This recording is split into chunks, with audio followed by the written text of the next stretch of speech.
పెళ్లి చూపులు రాసేటప్పుడు ఏమైందంటే చాలా ఆల్రెడీ ఆయన హార్ట్ కొంచెం ఇష్యూ ఉండే, సో దగ్గుతుండే, కాళ్ళు వాసిపోయినాయి.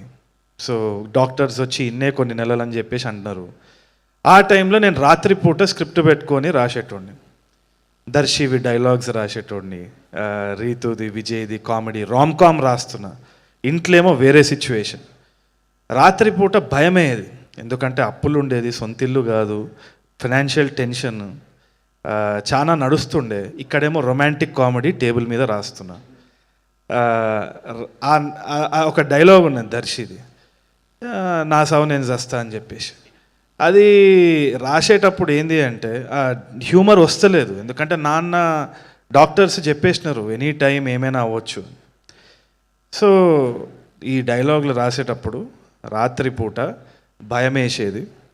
భయంని కొంచెం తగ్గించాలంటే నాన్న ఉన్నాడా లేడా, కర్టెన్ ఇట్లా తీసి ఫోన్ తీసి లైట్ ఆన్ చేస్తే ఆయన పొట్ట ఇట్లా పైన కింద కదులుతుంటే ఊపిరి తీసుకొని పెళ్లి చూపులు కొంచెం కొంచెంగా రాశారు.